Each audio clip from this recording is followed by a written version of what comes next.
జై కాంగ్రెస్, జై కాంగ్రెస్, జై కాంగ్రెస్.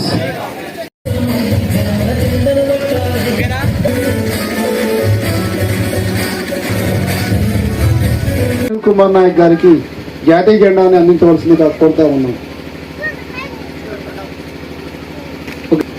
తూర్పుపాడు గ్రామానికి 30 లక్షల సీసీ రోడ్లు, అదేవిధంగా మొన్న జరిగినటువంటి ఈ సుమారు 103 మంది రైతులకు 1,03,62,000 రూపాయలు, అదేవిధంగా క్రాప్ డ్యామేజ్ కింద 68 మంది రైతులకు 6,10,000 రూపాయలు, అదేవిధంగా రైతు భరోసా కింద సుమారు 245 మంది రైతులకు 22,20,000 రూపాయలు. అంటే సుమారు ఓన్లీ ఈ బూరుపాడు గ్రామానికి రైతు వారిగానే 1,50,00,000 రూపాయలు అందించడం జరిగింది మిత్రులారా. అదేవిధంగా సీఎంఆర్ఎఫ్ చెక్కులు కావచ్చు, కళ్యాణ లక్ష్మి చెక్కులు కావచ్చు.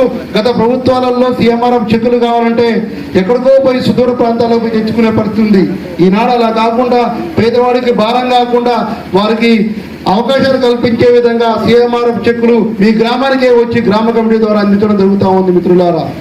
అదేవిధంగా ప్రతి పేదవాడు సన్నబియ్యం తినాలనే ఉద్దేశంతో తెలంగాణ రాష్ట్రంలోనే కాదు దేశంలో ఎక్కడ కనివిని ఎరుగని రీతిలో సన్నబియ్యాన్ని ఈనాడు రేవంత్ రెడ్డి గారు ప్రవేశపెట్టి ఒక సామాన్య కుటుంబంలో క్యాబినెట్ మంత్రులు అందరినీ కూర్చోబెట్టి మీరు మేము సమానమైన ఒక నినాదాన్ని తెలియజేసేందుకు కూర్చొని అందరితో పాటు భోజనం చేయడం మిత్రులారా. అన్ని సామాజిక వర్గాలను భారత రాజ్యాంగంలోని అందరికి సమాన అవకాశం నినాదంతో ముందుకెళ్తూ ఈ తెలంగాణ రాష్ట్ర అభివృద్ధి లక్ష్యంగా ప్రతి ఒక్కరికి అన్ని సంక్షేమ పథకాలు అందే విధంగా పోతున్నాడు. కాబట్టి పార్టీలకు అతీతంగా ముఖ్యంగా రేవంత్ రెడ్డి గారిని ఒక పార్టీ నాయకుడిగానే కాకుండా మన రాష్ట్ర ముఖ్యమంత్రిగా చూసే విధానంలో మీ చూపు అందరి వైపు, మీ చూపు ఖచ్చితంగా రేవంత్ రెడ్డి వైపు మళ్ళాలి.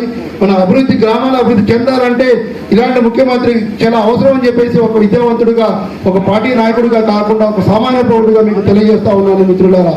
దయచేసి సంక్షేమ పథకాలు గ్రామాల అభివృద్ధి లక్ష్యంగా ఈ గ్రామంలో ఉన్న పెద్దలందరూ ఒక ఆలోచన చేసి అవసరమైతే మా గ్రామ కమిటీ వాళ్ళు మీ సలహాలు సూచనలు కూడా, మీ అనుభవజ్ఞుల సూచనలు కూడా తీసుకుంటారని చెప్పేసి వాళ్ళకి తెలియజేస్తూ ఈ నినాదంతో రాజకీయ పరంగా కావచ్చు, ఉద్యోగాలలో కావచ్చు 42 రిజర్వేషన్ బీసీలకు అందించడం జరిగింది.